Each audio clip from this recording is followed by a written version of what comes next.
Tēnā koutou te whanau mana me nui kia koutou katoa. So, because in the Māori world, every educational kind of event is also engaged with the spiritual.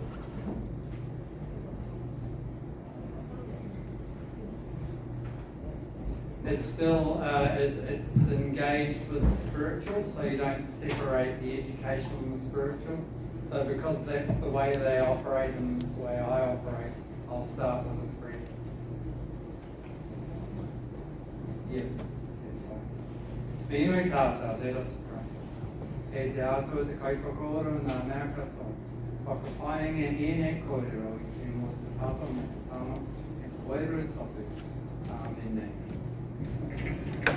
So, So when Debbie asked me to engage with the seminar group and do something, well, dance really isn't my forte. So I wish I could tell you about Māori dance and kapa haka and stuff like that, but actually I did do a kapa haka paper at the university I taught at, and it nearly killed me. And yes. Singing and action at the same time. It's singing and actions. I could sing and I could do the actions, but when I tried to do them together, and at one point they decided to learn a new song and dance 2 weeks out from the final assessment, which was a performance. And one of the tutors figured out that this was not going to work for me. And at that point, I was right in the front row of the concert party. And so she said, now Stephen, when we finish the second to last song, I want you to move right to the back and to the middle and stand behind Jacob. And Jacob was huge. So at that point, nobody saw anything that I did for the final song, which was just as well, because I was all over the place. So today I'm going to talk to you a bit about the connection between New Zealand's founding document, New Zealand's kind of Magna Carta, and Christianity, because there was a very strong connection and a Christian influence on this particular treaty. And what you see there is actually the treaty, and it looks a bit manky because it was stored improperly in the bottom of the basement of the National Library of New Zealand. It got water damage and the rats got at it, which is why it's got all these sort of edges. So the answer is, for a long time, the Treaty of Waitangi, both physically and in the culture of New Zealand, was ignored and neglected. That's the history. So next slide, thanks. So this is a picture of Waitangi in February this year, when we celebrate Te Tiriti, the signing of Te Tiriti o Waitangi. So you can see the waka, the canoe, all drawn up. The canoe crews doing a haka on the beach there, and the tourists and visitors all there. So Waitangi, physically, that place, which is north of Auckland, about 2.5 hours drive north of Auckland, was the kind of cradle of settler activity in New Zealand in the early days, 1800s to 1840s. And when the Treaty of Waitangi was signed, there were about 2,000 European settlers in New Zealand and about 110 to 120,000 Māori. So Pākehā, what we call Pākehā settlers, were definitely in the minority. And so in my family, we are descended from a Pākehā settler. His name was William Swanson. And he came to New Zealand in about 1845. He was a shipbuilder by trade. And he married a Māori woman. Her name was Anirangi Tūnoa. And she was descended from the Romafokata tribe. So that's where our family connection is. So we have a kind of a foot in the settler camp and a foot in the Māori camp. And the word Māori is an interesting word, because it's the way Māori used to describe themselves when the settlers arrived. And before then, they didn't need to describe themselves that way because they were identified by tribe. Māori people don't say to each other, oh, you're Māori. They say, what tribe do you belong to? And so I'm Ronga Whakaata, and that's my tribe. Ngāti Kaipoho is the sub-tribe. Manatuki is the marae. So the settlers arrived and said to Māori people, who are we? And they said to them, well, you're tangata Pākehā, which isn't a derogatory term, it's just a description. You're these other people. And then they said, well, who are you? And I think with a twinkle in their eye, they said, oh, we're tangata Māori, because Māori is ordinary. So wai Māori is tap water, all right? So we're ordinary people and you're these other people. So this is Waitangi, and it is really the cradle of the New Zealand nation. Next slide.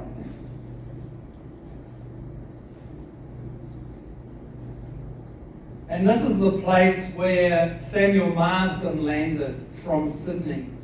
And he preached the gospel at this place at Uihi in 1814.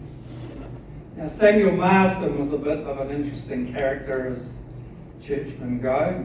He was known in Sydney as the flogging parson because he was a chaplain to the prison settlement there, and he was a fairly brutal guy from all accounts. So it's interesting, isn't it, how God uses people that we don't expect.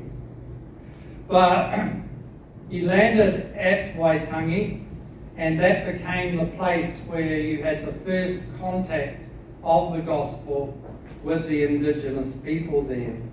Next slide. And so Samuel Marsden preached this first sermon at Waitangi on Christmas Day in 1814. And this was, in a sense, the starting point of the gospel in Aotearoa New Zealand. And it's actually a little bit hard to figure out how it came across to Māori people there because he had a translator. And according to the local stories of that translation, some things got a little bit morphed. So actually what the people heard and what Samuel Marsden said is not all that clear, and we'll just sort of draw a bit of a veil over that one, I think. Next slide.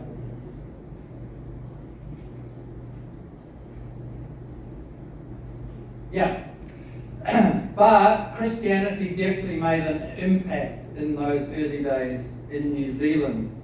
So the gospel message came to New Zealand by 1838, which was before the Treaty of Waitangi was signed. The missionaries had been active for about 20 years. And the Bible, the complete Bible, was translated into Te Reo Māori before the Treaty of Waitangi was signed.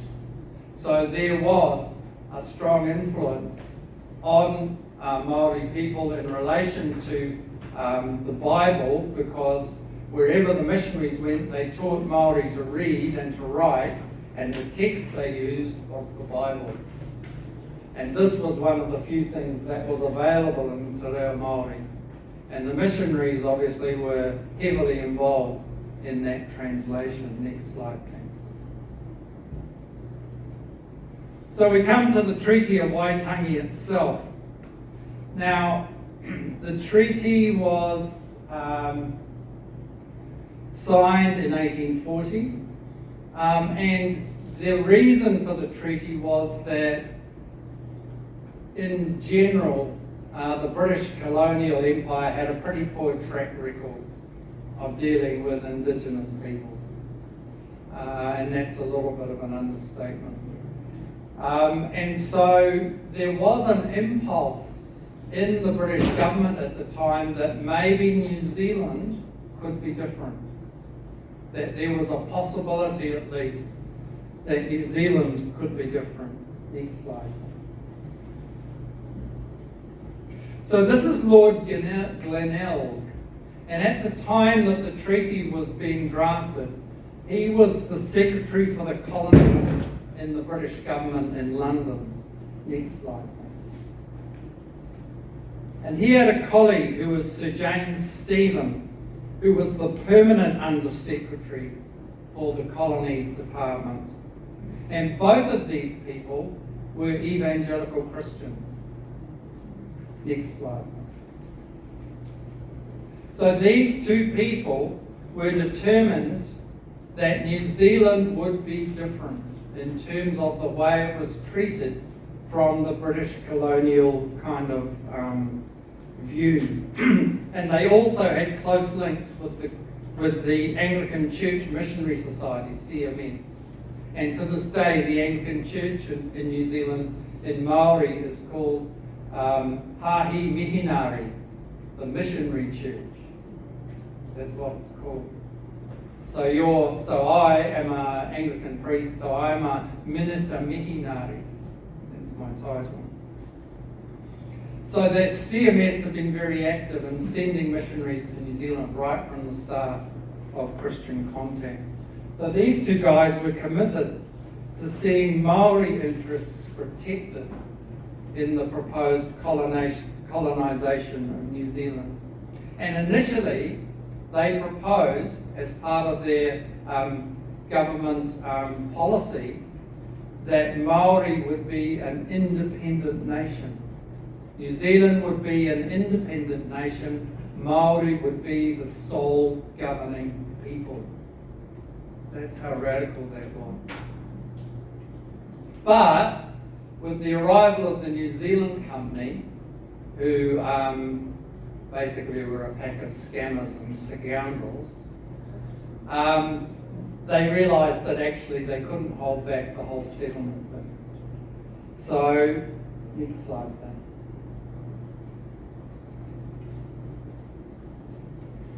So what happened was, they tried to establish British law as a restraint on the colonists who were already here and the companies that were kind of land grabbing when they arrived.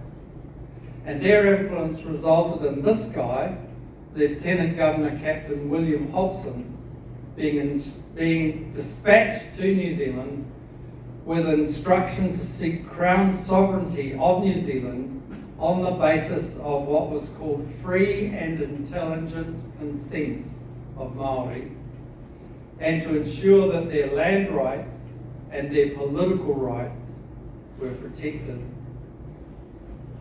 And James Stephen, who we've seen before, drafted the instructions which were given to William Hobson as he came out to New Zealand in 1840. And I'm just going to read these instructions to you. It's quite a long passage, so putting it on the screen doesn't make a lot of sense. All dealings with the Aborigines or their lands must be conducted on the same principle of sincerity, justice, and good faith as must govern your transactions with them for the recognition of Her Majesty's sovereignty in the islands. Nor is this all. They must not be permitted to enter into any contracts in which they might be ignorant and unintentional authors of injuries to themselves. You will not, for example, purchase from them any territory, the retention of which by them would be essential or highly conducive to their own comfort, safety, or subsistence.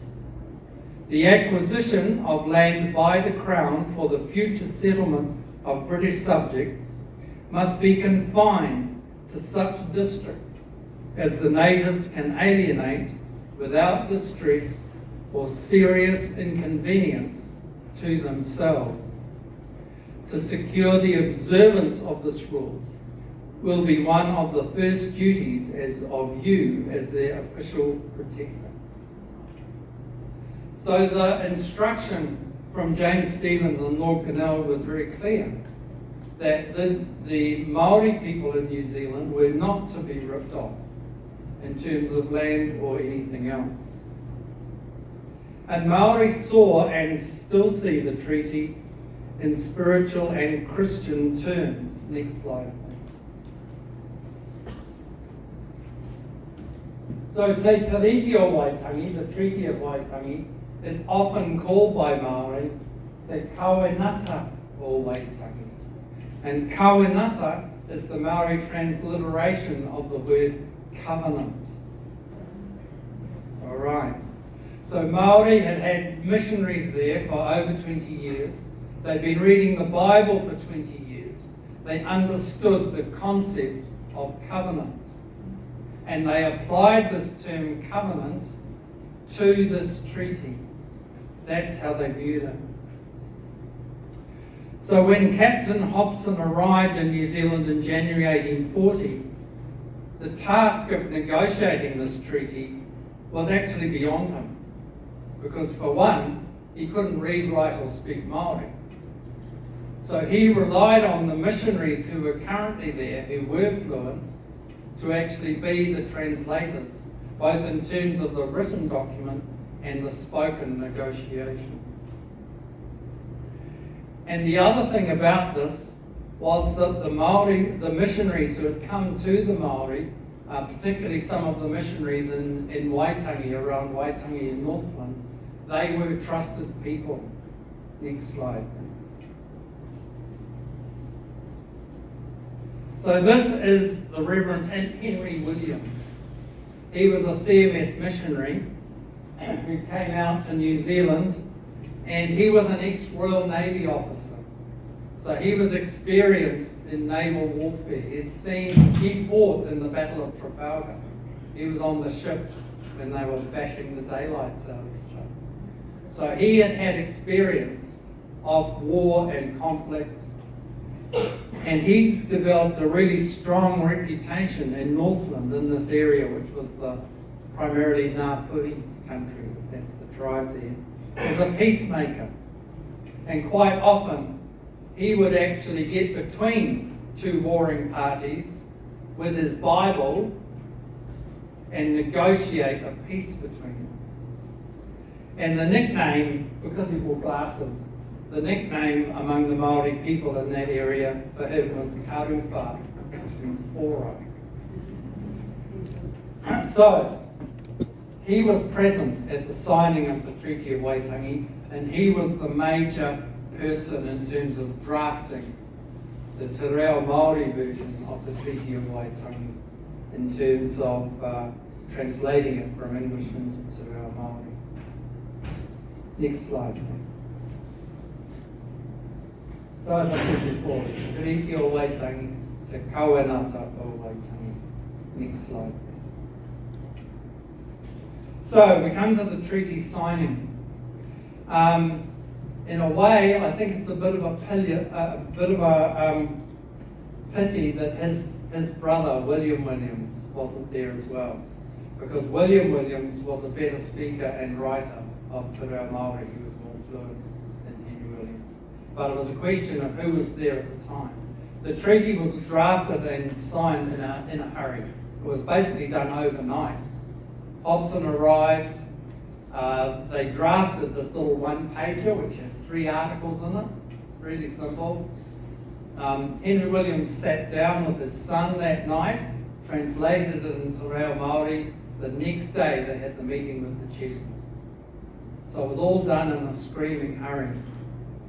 And without Williams' efforts at the signing, it's probable the treaty wouldn't have been signed, because he could explain the treaty to the assembled Māori chiefs, and they debated about whether they should sign it or not, and he translated it into Te Reo Māori. Now famously, if you know anything about the Tiriti, you'll know that there's differences between the Māori version and the English version that have become quite controversial. But in international law, what happens is, if there is a treaty which has an indigenous language version and an English language version, and there's differences, then the preferred version, the version that has the most legal weight, is the indigenous language version. Okay, so that's why it's Te Tiriti that's the actual treaty signed. Next slide, please. So,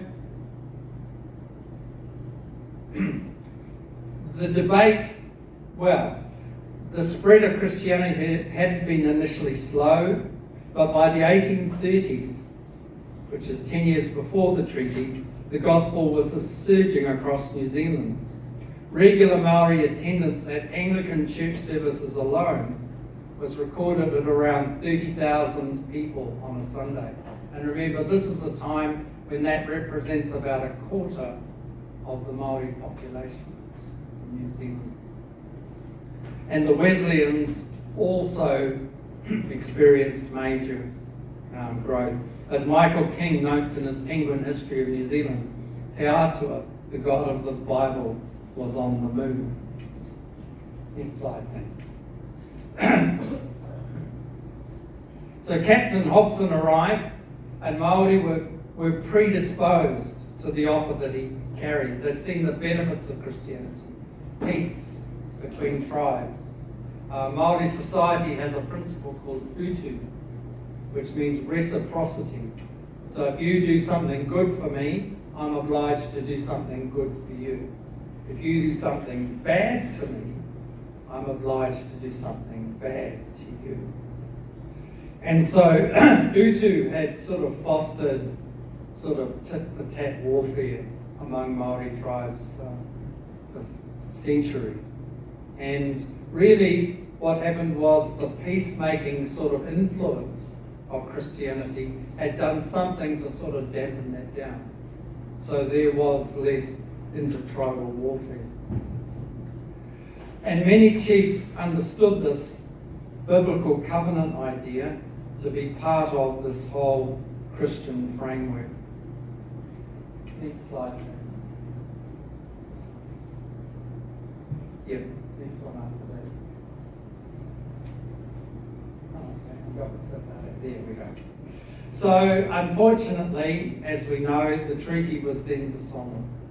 Successive governors, including Governor Grad, did things like issue edicts to Maori. When they didn't obey the edicts to withdraw from the land, for example, in the Waikato, he invaded. That Waikato is where I currently live. Raupatu followed, which is confiscation. After the war, Maori were defeated. They were basically pushed out into the hinterland, into what's called the King Country.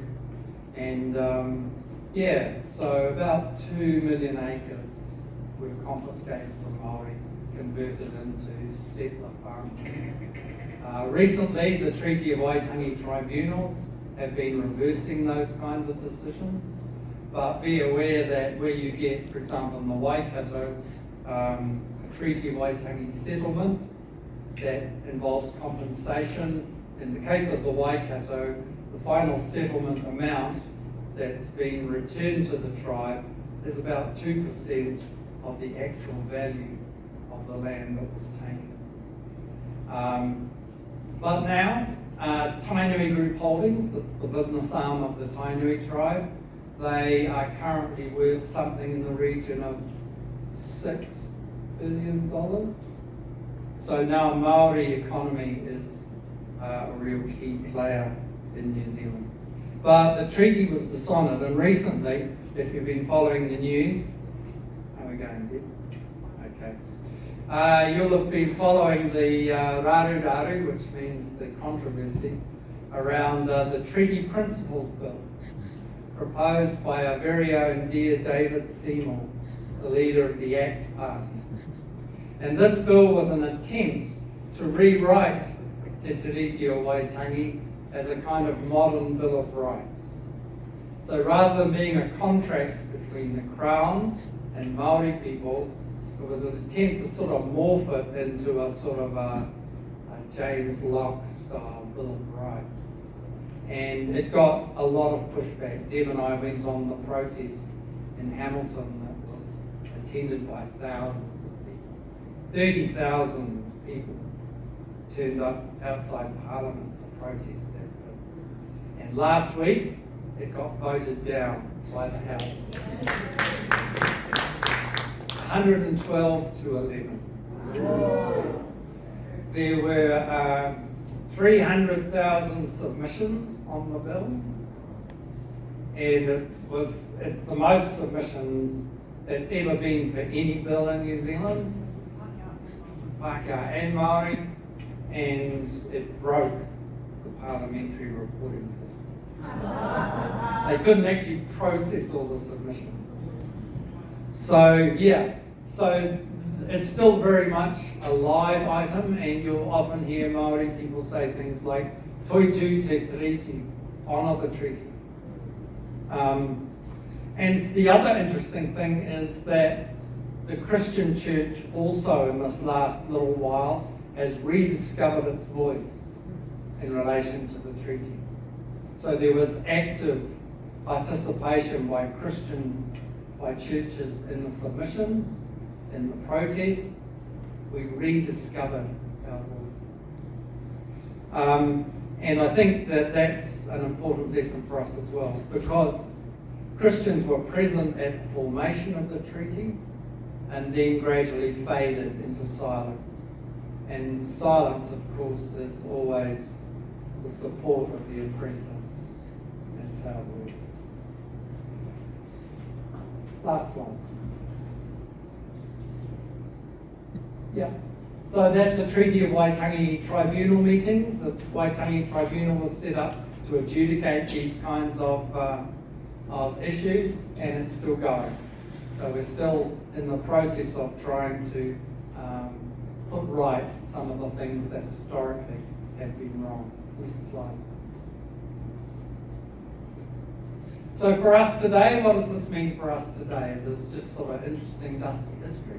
Or what does it mean? I think we've got to rediscover the intersection between church and politics in a way that the church can advocate for the poor and the powerless and for justice. We've got to acknowledge and keep acknowledging, I think, that Christianity is woven into the fabric of New Zealand. It was present there in our founding document, and recent research by a university scholar, Dr. Juliet Chevalier-Watts from the University of Waikato, where I was a teacher. She's an avowed atheist, by the way. She's found that Christian churches and charities in New Zealand, things like food banks, community support, emergency accommodation, contribute $6.1 billion equivalent value to the economy of New Zealand in 2024.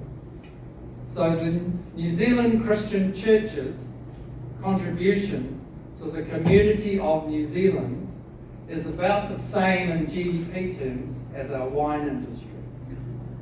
About the same. So I think one of the things I've always had a bit of a grizzle about with my secular colleagues at the university is their dismissal of the Christian contribution to our country. So both from a point of view from history as well as the contribution the churches are still making today, the church is important. And in fact, the article about this lady who did this research says the government should consider ways to empower churches to do more.